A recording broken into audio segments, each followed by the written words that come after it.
अस्सलाम वालेकुम। होपफुली आप सब ठीक होंगे। मेरी तबीयत कुछ ठीक नहीं थी, जिसकी वजह से फाइनल टर्म के जो लेक्चर हैं वो काफ़ी डिले हो गए। मैं कोशिश करूँगा कि जो है वो बिफोर द फाइनल टर्म जो है लेक्चर और हेल्पिंग मटेरियल जो अपलोड हो जाए। Let's start our lecture. Today we have lecture number 30 which is electromagnetic wave. Electromagnetic waves को मैक्सवेल ने प्रेडिक्ट किया था और इसको एक्सपेरिमेंटली जो है वो हर्ट्स ने जो है वो डिस्कवर किया था। सो जेम्स क्लॉर्क मैक्सवेल ने जो है वो इलेक्ट्रिक और मैग्नेटिक फोर्स को कंबाइन किया था और ये दोनों फोर्सेस जो है वो कम्प्लीटली जो है वो डिफरेंट है एक दूसरे से। और जब भी इलेक्ट्रिक फोर्स होती है वो तब प्रोड्यूस होती है जब चार्ज जो है रेस्ट में होता है, और जो मैग्नेटिक फोर्स होती है वो उस पर प्रोड्यूस होती है जब एक चार्ज जो मूव कर रहा होता है। हम कहते हैं कि जब भी हम एक चार्ज को जो है इलेक्ट्रिक फील्ड में रखते हैं तो उस पर फोर्स लगती है, और जो इलेक्ट्रिक फोर्स होती है वो इलेक्ट्रिक फील्ड की डायरेक्शन में होती है।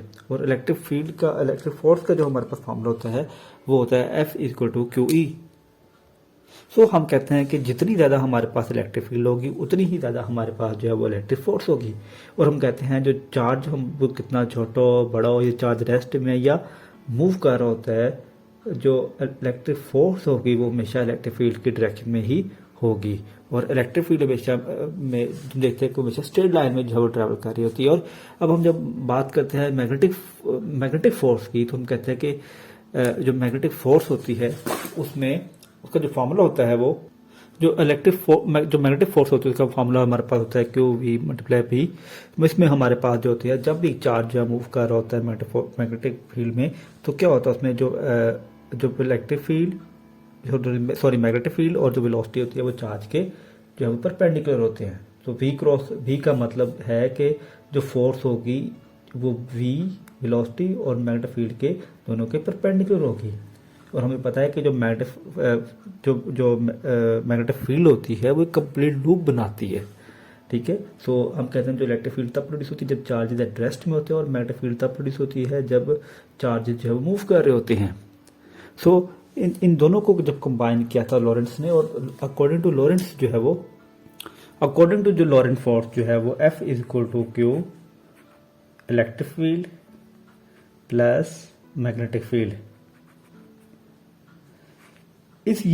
लॉरेंस फोर्स हमें ये कोई इन्फॉर्मेशन देती है कि जब भी चार्ज पार्टिकल मूव करेगा उसके पास इलेक्ट्रिक फील्ड भी होगी और उसके पास मैग्नेटिक फोर्स भी होगी। मतलब चार्ज के पास जो इलेक्ट्रिक फील्ड भी होगी और मैग्नेटिक फील्ड भी होगी, या इन अदर वर्ड चार्ज के पास इलेक्ट्रिक फोर्स भी होगी और मैग्नेटिक फोर्स भी होगी।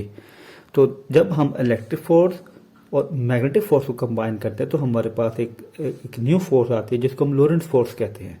और मैं बता चुका हूँ कि जब चार्ज मूव करेंगे तो उसके पास इलेक्ट्रिक फील्ड भी होगी, मैग्नेटिक फील्ड भी होगी, या इन अदर वर्ड्स के पास इलेक्ट्रिक फोर्स भी होगी और मैग्नेटिक फोर्स भी होगी, उस पर एक्ट कर रही होती है सिमिल्टेनियसली। जब हम बात करते हैं कि इलेक्ट्रोमैग्नेटिक वेव्स की जो है प्रॉपर्टीज की बात करते हैं, तो हम कहते हैं कि इलेक्ट्रोमैग्नेटिक वेव्स को एक जगह से दूसरी जगह तक गुजरने के लिए जो है दूसरे पॉइंट तक पहुंचने के लिए उनकी प्रोपगेशन के लिए किसी मीडियम की ज़रूरत नहीं होती। जिस तरह हमारे पास जो साउंड होता है उसके लिए हमें किसी मीडियम की जो है ज़रूरत होती है, हवा वगैरह की, तो यहाँ पे ऐसा कुछ नहीं है।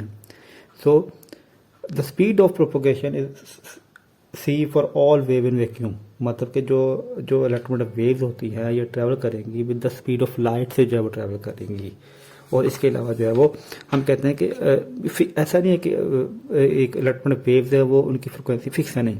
हमें पता है कि जो इलेक्ट्रोमैग्नेटिक वेव्स होती हैं वो डिफरेंट टाइप्स की होती हैं और हर एक की जो फ्रिक्वेंसी डिफरेंट होती है। मतलब हम जो है वो इलेक्ट्रोमैग्नेटिक वेव्स को जो कैरेक्टराइज कर सकते हैं on the basis of their frequency और वेवलेंथ या फ्रिक्वेंसी चेंज होने की वजह से जो हमारे पास इलेक्ट्रोमैग्नेटिक वेव्स होती है उसकी टाइप जो है वो चेंज हो जाती है। जिस तरह यहाँ पे आपको जो इलेक्ट्रोमैग्नेटिक वेव के एक पैटर्न नजर आ रहा है, और इस डिफरेंट इलेक्ट्रोमैग्नेटिक वेव्स की डिफरेंट जो है वो फ्रिक्वेंसी है और वेवलेंथ है, और हर कलर की जो फ्रिक्वेंसी और जो वेवलेंथ है वो दूसरे से डिफरेंट होती है। अब हम जो है वो नेक्स्ट जो है वो एक एग्जांपल देखते हैं कि जो इलेक्ट्रोमैग्नेटिक वेव्स होती है उसकी फ्रिक्वेंसी, वेवलेंथ या स्पीड हम कैसे कैलकुलेट कर सकते हैं। जिस तरह हमारे पास जो होता है वो एक स्पीड कैलकुलेट करने का फॉर्मूला होता है जब बॉडी स्ट्रेट लाइन में मूव कर रही होती है, S equal to V T. इस तरह हम वेव्स की भी जो वेलोसिटी होती है उसको भी कैलकुलेट कर सकते हैं। तो हमारे पास जो एग्जांपल है उसमें है कि red light has wavelength 700 nanometre, उसकी फ्रिक्वेंसी हमें कैलकुलेट करनी है। हमें पता है कि जो वेलोसिटी की फाइंड करने का वेवलेंथ की वो हमारे V equal to F lambda waves की, तो हमने जो है फ्रिक्वेंसी कैलकुलेट करनी है। हमारे पास जो फ्रिक्वेंसी का फॉर्मूला क्या हो जाएगा, वी ओवर लैम्डा हो जाएगा। अब हमें पता है कि जो हमारे पास जो यहाँ पे जो गिवन है वेलोसिटी उसको लिख लेते हैं और उसके बाद वेवलेंथ उसको पुट कर लेते हैं। अब देखो, अब जैसे मैंने पहले बताया कि जो वेव प्रॉपर्टी की जो इलेक्ट्रोमैग्नेटिक वेव्स होती हैं वो ट्रैवल करती है with the speed of light, मतलब उनकी वेलोसिटी जो है वो स्पीड ऑफ लाइट होती है। इसीलिए ये मैंने यहाँ पे जो वेलोसिटी जो है वो स्पीड ऑफ लाइट जो है उसको मैंने पुट कर दी वैल्यू सी की, ठीक है। और ये 700 नैनोमीटर है, तो इसको मैं दोबारा जल्दी से जो है वो ऐसे लिख लेता हूँ, ठीक है। तो मीटर पर सेकंड एज इट इज, तो 700 नैनोमीटर मतलब 7 मल्टीप्लाई 10 की पावर 2, और नैनोमीटर क्या होता है 10 की पावर माइनस 9 होता है। तो मल्टीप्लाई पावर ऐड होती है, तो ये 3 मल्टीप्लाई 10 की पावर 8 मीटर पर सेकंड, और नीचे आ जाएगा 7 मल्टीप्लाई 10 की पावर माइनस 7 मीटर आ जाएगा। तो ये मीटर मीटर कैंसिल हो जाएगा। तो हम जब सिंपल हमारे पास जो हर्ट्ज आ जाएगा, इसको हम जब आप कैलकुलेटर पे करेंगे तो आपके पास जो आंसर आ जाएगा वो जाएगा 4.29 मल्टीप्लाई 10 की पावर 14 हर्ट्ज। तो ये हमारे पास जो फ्रिक्वेंसी थी जो हमने कैलकुलेट करनी थी वो हम इस तरह कैलकुलेट कर सकते हैं। और आप यहाँ पे अगर वेवलेंथ कैलकुलेट करनी तब भी इस फॉर्मूले से कैलकुलेट करते हैं, और वेलोसिटी कैलकुलेट करनी तब भी इस फॉर्मूले से हम कैलकुलेट कर सकते हैं।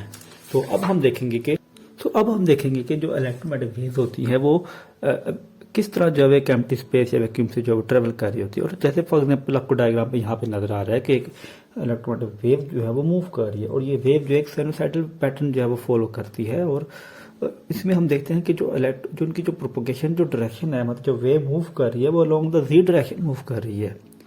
और आप देखेंगे जहाँ पे जो ई और बी आ रहा है, जो ई यहाँ पे शो कर रहा है वो इलेक्ट्रिक फील्ड को रिप्रेजेंट कर रहा है, और बी जो है वो मैग्नेटिक फील्ड को रिप्रेजेंट कर रहा है। और हम कहते हैं कि जब इलेक्ट्रिक फील्ड जो है जब इलेक्ट्रोमैग्नेटिक वेव जो है वो जी डायरेक्शन में मूव कर रही है, तो इलेक्ट्रिक और मैग्नेटिक फील्ड जो है वो एक दूसरे के परपेंडिकुलर है इसके, ठीक है। सो इलेक्ट्रिक फील्ड इस केस में अपवर्ड एक्ट कर रही है और मैग्नेटिक फील्ड डाउनवर्ड कर रही है, जिस वजह से ये एक साइनोसॉइडल पैटर्न बना रहा है। सो हम कहते हैं कि जब इलेक्ट्रिक फील्ड चेंज होती है तो मैग्नेटिक फील्ड प्रोड्यूस होती है, और जब मैग्नेटिक फील्ड प्रोड्यूस होती है तो इलेक्ट्रिक फील्ड प्रोड्यूस होती है।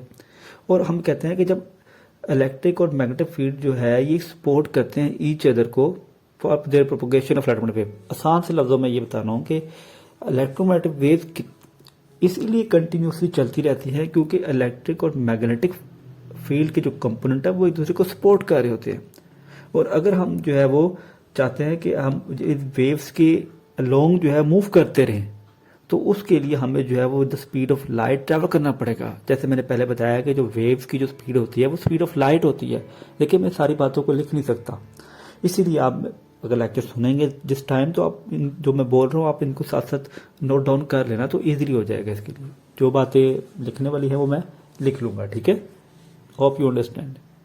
तो जैसे हमने कहा कि जो इलेक्ट्रिक फील्ड जो वेव प्रोपोगेट कर रही है अलोंग मूव कर रही है डायरेक्शन में, तो इलेक्ट्रिक फील्ड जो है वो अलोंग एक्स डायरेक्शन में है। तो हम कहते हैं कि जो ई एक्स हमारे पास क्या हो जाएगा, ई एक्स हमारे पास हो जाएगा, वो मैं लिख लेता हूँ ई नॉट साइन के जी माइनस ओमेगा टी। तो ये हमारे पास जो है वो आर्गूमेंट ऑफ साइन है। और यहाँ पे हमें पता है कि जो मैग्नेटिक चार्ज एग्जिस्ट नहीं करता, तो उसका मतलब जो है वो यहाँ मैग्नेटिक फ्लक्स भी नहीं है। तो यहाँ पे इलेक्ट्रिक फ्लक्स है, लेकिन यहाँ पे क्या है कि इलेक्ट्रिक चार्ज नहीं है। लेकिन इलेक्ट्रिक और मैग्नेटिक फील्ड है, ठीक है। टोटल फ्लक्स की मैं बात करूँगा, टोटल फ्लक्स जो होगा वो जीरो होगा। वो क्यों जीरो था? क्योंकि जो टोटल फ्लक्स था, जो फ्लक्स तो हमारे पास क्या होता है इलेक्ट्रिक, टोटल फ्लक्स क्या होगा टी ओ टी या टोटल फ्लक्स, ठीक है। Electric flux plus magnetic flux, तो मैग्नेटिक चार्ज नहीं है तो ये तो वैसे ही जीरो हो जाएगा, ठीक है। अब देखिए इलेक्ट्रिक फ्लक्स यहाँ पे चार्ज नहीं है, तो इसलिए यहाँ पे इलेक्ट्रिक फ्लक्स भी जो है वो नहीं है इस केस में, ठीक है। लेकिन इलेक्ट्रिक और मैग्नेटिक फील्ड प्रेजेंट है। होपफुली आप मेरी बात जो है वो अंडरस्टैंड कर रहे हैं यहाँ पे, ठीक है। चलिए हम जो इसी बात को जो कंटिन्यू करते हैं। अब हम कहते हैं कि अगर हमारे पास जो है मैं लिख लेता हूँ यार। हम कहते हैं कि यार अगर के जी माइनस ओमेगा टी जो है वो फिक्स्ड और जीरो पे, तो हम कहते हैं जो के जी माइनस ओमेगा टी किसी को जाएगा जीरो के। तो हम कहते हैं जो हमारे पास जो है वो जी किसी को जाएगा सी टी की इक्वल हो जाएगा। हम कहते हैं कि इसकी रीज़न ये है कि हमारे पास जो ओमेगा होता है ना यार, ये ओमेगा हमारे पास जो ना सी इंटू के इक्वल है, ठीक है। हम कहते हैं कि जो वेव मूव कर रही है जी डायरेक्शन में with the speed of light जो है वो मूव कर रही है, ठीक है। अब हम जो है वो नेक्स्ट जो है वो ऐसा करते हैं कि इलेक्ट्रोमैग्नेटिक वेव्स की जो है वो कैसे प्रोड्यूस होती है, उससे पहले जो है वो जो मैक्सवेल की जो फोर इक्वेशन है उनको थोड़ा जो है डिस्कस कर लेते हैं। उनको डिस्कस करते हैं कि इलेक्ट्रोमैग्नेटिक वेव जो मैक्सवेल की फोर इक्वेशन हमें क्या इन्फॉर्मेशन देती है, और उसके बाद हम जो है वो इलेक्ट्रोमैग्नेटिक वेव जो है किस तरह जनरेट होती हैं, पोलराइज लाइट क्या होती है, अनपोलराइज लाइट या वेव्स क्या होती हैं, उसको हम डिस्कस करके लेक्चर को क्लोज कर देंगे। तो ये लेक्चर इतना लेंथी नहीं है, लेकिन ये अंडरस्टैंड करने वाली इसमें काफ़ी चीज़ें हैं। एक कंसेप्ट अगर आपको क्लियर हो गया तो काफ़ी ईजी हो जाएगा आगे, ठीक है। चलिए अब मैक्सवेल की जो हम 4 जो फेमस इक्वेशन है उनको जो है हम जो है डिस्कस कर रहे हैं। मैं इनको मतलब कि यहाँ पे आपको जैसे डायग्राम में जैसे नज़र आ रही हैं 4 इक्वेशन, और ये इक्वेशन को याद करना तो है कर लेंगे, लेकिन ये इक्वेशन हम क्या यूज़ कर रहे हैं और ये हमें इक्वेशन क्या इन्फॉर्मेशन दे रही है वो चीज़ ज़्यादा इंपॉर्टेंट होती है। जैसे फर्स्ट इक्वेशन हमारे पास जो है वो गॉसेस लॉ ऑफ इलेक्ट्रिसिटी है, जो हमारे पास जो है वो integral E dot D equal to Q और एप्सिलॉन नॉट। इसमें जो मतलब हम ये कहना चाह रहे हैं जो सरफेस है वो क्लोज होनी चाहिए।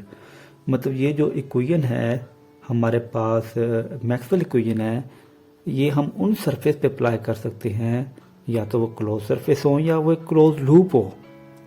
ये सिर्फ उन्हीं पे अप्लाई हो सकती हैं जिन जो कि क्लोज सरफेस हो या क्लोज लूप हो। सो जो फर्स्ट इक्वेशन हमारे पास गॉसेस लॉ ऑफ इलेक्ट्रिसिटी। अब ये जो इक्वेशन होती है ये हमें ये इन्फॉर्मेशन देती है कि जो इलेक्ट्रिक फ्लक्स होता है through a close surface is equal to 1 over epsilon naught time enclose charge के जो है वो इक्वल होगा। ये बातें आप जो है वो लिख लेना, मैं कोशिश करता हूँ साथ। इसी तरह जो है हमारे पास जो है वो मैं इसको लिख ही लेता हूँ यार।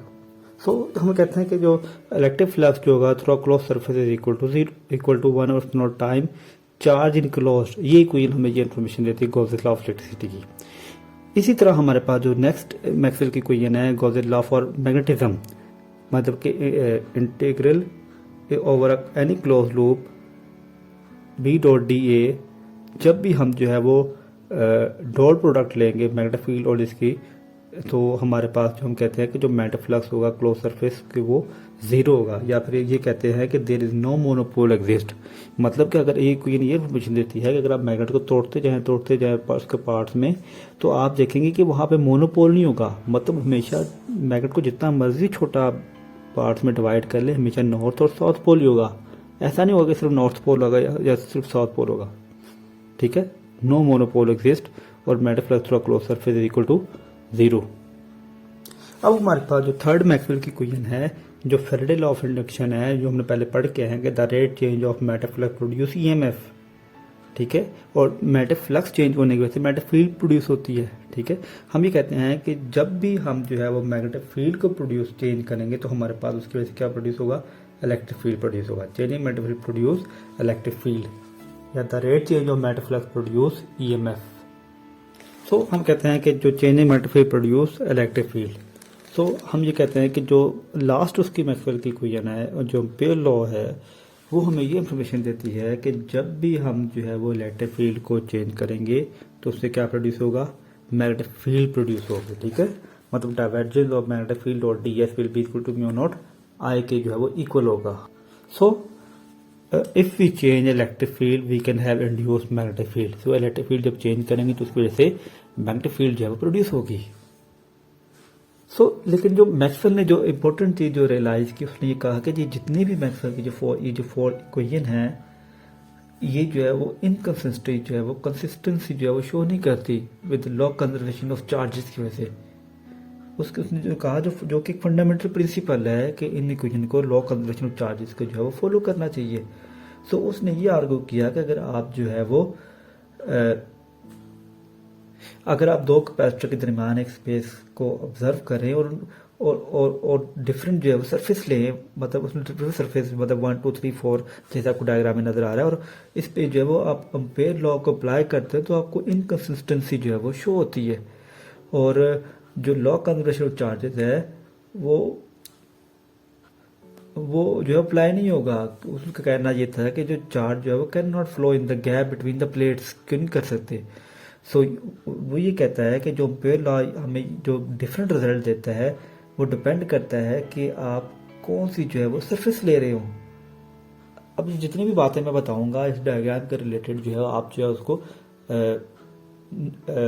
नोट कर लेना, क्योंकि मैं सारा लिख नहीं सकता, ठीक है।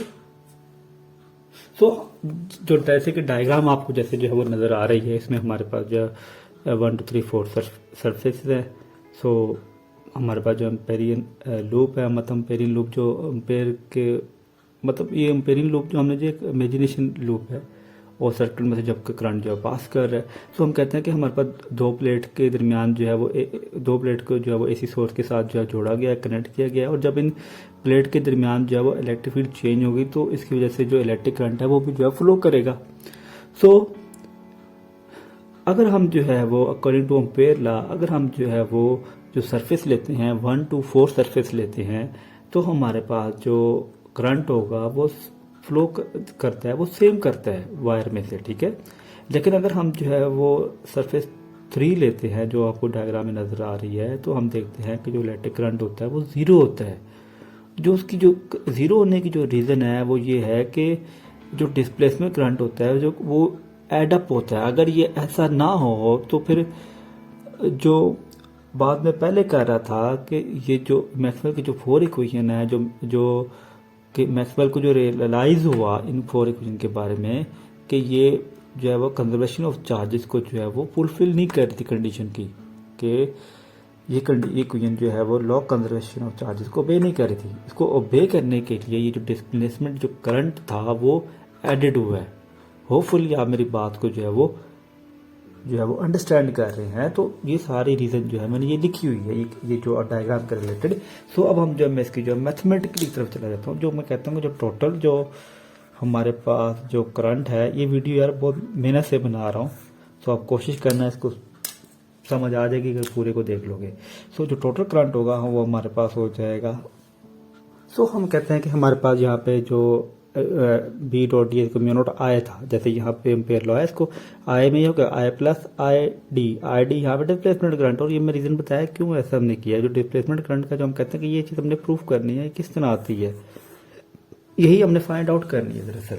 सो हमें पता है कि जो करंट होता है जो सर्किट में से पास कर रहा है, डायग्राम जैसा आपको नजर आ रहा है, जो करंट होता है वो हमारे पास क्या होता है D Q over D T होता है। और हमें पता है कि जो चार्ज है ऑन प्लेट कैपेसिटर प्लेट पे, मतलब चार्ज ऑन प्लेट, यार मैं लिख नहीं रहा बोल रहा हूँ, ठीक है। Charge on plate of capacitor जो है वो हमारे पास जो है एफ नॉट ई ए के इक्वल है।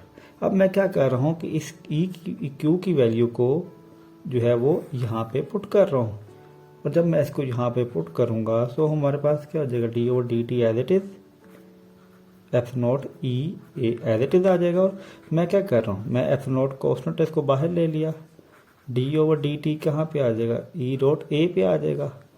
और यही जो चीज़ होती है, जो इलेक्ट्रिक फ्लक्स होता है वो क्या होता है, dot product of electric field line and area. यहाँ पे मैं ये चीज़ पुट कर दूंगा, सो जो आई हो जाएगा it will be F naught D over D T five E के जो है वो इक्वल हो जाएगा। और ये जो वैल्यू आई थी ये हमारे पास किसकी थी, डिस्प्लेसमेंट करंट की थी, जो मैं ऊपर आपको जो है वो बता चुका हूँ। होपफुली ये बात आपको जो है वो अंडरस्टैंड हुई होगी। यहाँ पे जस्ट वही चीज़ नज़र नहीं आ रहा था, ये इसकी वैल्यू जो थी वो मैंने यहाँ पे जस्ट जो है पुट कर ली। और अब हम देखेंगे लास्ट जो है वो कि जो सो अब हम देखेंगे कि जो हमारे पास जो इलेक्ट्रोमैग्नेटिक वेव्स होती हैं वो किस तरह जो है वो जनरेट होती हैं, किस तरह उनकी प्रोडक्शन होती है। जैसे आपको यहाँ पे डायग्राम नजर आ रहा है, यहाँ पे जो हमारे पास जो एनर्जी सोर्सेज है, सो जब भी इसमें से जो इलेक्ट्रिक करंट जो होगा वो ट्रांसमिट से पास करता हुआ ट्रांसमिट करता हुआ एक एंटीना में आएगा। जो इलेक्ट्रिक डाइपोल हमारे पास यहाँ पे जो एंटीना है, हम कहते हैं कि जब इलेक्ट्रिक करंट फ्लो करता है एंटीना में, तो जो इलेक्ट्रॉन्स की जो मूवमेंट होती है वो आगे पीछे वो मूव करना शुरू करते हैं। और due to change in current की में जो चेंजिंग होती है उसकी वजह से हमारे पास जो होती है वो जो इलेक्ट्रोमैग्नेटिक वेव्स है वो कम अब मतलब कि आउटवर्ड जो है वो इलेक्ट्रोमैग्नेटिक वेव आउटवर्ड नजर आना शुरू हुई, जैसे यहाँ पे आपको जो है वो डायग्राम में जो है वो नजर आ रहा है। और जो एक जो नेक्स्ट चीज़ हम देखते हैं कि ये तो इस तरह तो कि पता चल गया कि इलेक्ट्रोमैग्नेटिक वेव प्रोड्यूस हो रही हैं। अब हम देखते हैं कि जो पावर होती है वो हम कैसे कैलकुलेट कर सकते हैं और कैसे पता चलेगा कि जो इनकी इलेक्ट्रोमैग्नेटिक वेव की जो पावर है वो कैसे है। तो पावर कैलकुलेट करने के लिए, और जो पावर होती है वो हमारे पास होती है current inversely proportional to sine square theta over R square. तो हम ये कहते हैं ये इक्वेशन हमें ये बताती है कि हम जैसे जैसे हम एंटीना से दूर होते जाएंगे इलेक्ट्रोमैग्नेटिक वेव की जो इंटेंसिटी है वो कम होती जाएगी। आई मतलब यहाँ पर इंटेंसिटी है, intensity of electromagnetic wave is inversely proportional to square of the distance. मतलब जितना ज़्यादा हम एंटीना से, ये एंटीना है और एंटीना से हम जितना जो है वो दूर होते जाएंगे उतनी ही ज़्यादा उसकी जो डेंसिटी है वो कम होती जाएगी इलेक्ट्रोमैग्नेटिक वेव्स की। और मैक्सिमम पावर हम तब मिलेगी जब यहाँ पे थीटा जो होगा 90 होगा, साइन 90 में पता 1 होता है। जब ये 1 हो जाएगा तो ये हमारे पास जो डेंसिटी हो जाएगी ये 1/r² हो जाएगी, ठीक है। और जब मिनिमम पावर का जब ये 0 हो जाएगा, साइन 0 क्या होता है 0, तो तब हमारे पास जो मिनिमम डेंसिटी जो है वो हमें जो है वो मिलेगी। तो हम कहते हैं जो साइन स्क्वेयर जो थीटा है ये डिपेंडेंस जो है वो शो करता है जो पावर जो है वो radiated unequally as a function of direction. और मैंने बता दिया कब जो है वो, और सिंपल जैसे हम कहते हैं कि जैसे ही चार्ज जो है एक्सलेट करता है तो करंट तब्दील होता है और वहीं से इलेक्ट्रोमैग्नेटिक वेव जो है वो प्रोड्यूस होती हैं। मतलब होता क्या है, चार्ज एक्सलेट किया तो करंट प्रोड्यूस हुआ, तो करंट के चेंज होने की वजह से इलेक्ट्रोमैग्नेटिक वेव प्रोड्यूस होती है। तो अब जो इम्पोर्टेंट चीज़ है तो वो हम देखते हैं कि पोलराइज अनपोलराइज लाइट क्या होती है। जैसे आपको डायग्राम में नज़र आ रहा है तो यहाँ पे जो है वो डिफरेंस मैं लिख दिया है। और सिंपल जो मेजर डिफरेंस है यार, ये देखो जो लाइट जो है वो यूनिट डायरेक्शन में, वन डायरेक्शन में फ्लो कर रही होती है, हम उसको जो है वो पोलराइज लाइट कहते हैं। और जो जैसे लेज़र की बीम की जो लाइट होती है वो हमारी जो लेज़र लाइट होती है हमारे पास वो पोलराइज लाइट होती है। इस तरह जैसे हमारे बल्ब की लाइट है, सूरज की लाइट है जो हर डायरेक्शन में फैल जाती है, उसको अनपोलराइज लाइट हम जो है वो कहते हैं। और इसी तरह जो है अगर एक अनपोलराइज लाइट है और आपने उसको पोलराइज करना होता है, जैसे डायग्राम में नजर आ रहा है, तो अनपोलराइज को पोलराइज करने के लिए हम जो है पोलराइजर का जो इस्तेमाल करते हैं, पोलराइजर जो है वो यूज़ करते हैं। सो सिंपली जो है पोलराइजर क्या करता है, अनपोलराइज लाइट को पोलराइज में जो है कन्वर्ट कर देता है। तो होपफुली यह लेक्चर जो है आपको अंडरस्टैंड हुआ होगा। और थैंक्स फॉर वॉचिंग। तो लेक्चर बनाने में जो है काफ़ी मेहनत लगती है, तो वीडियो को लाइक कर दिया करना। Thank you very much. अल्लाह हाफिज़। और टाइम जो है यार 4:30 हो रहे हैं। सो 4:30 AM है, ये मॉर्निंग का टाइम है। सो इसलिए मैं रिकॉर्ड लेट करा। तो इंशाल्लाह लेक्चर जो है कमिंग लेक्चर जो साथ साथ जो है वो रिकॉर्ड होते रहेंगे और उम्मीद है आपको जो है जल्दी सब कुछ मिल जाएगा। अल्लाह हाफिज़।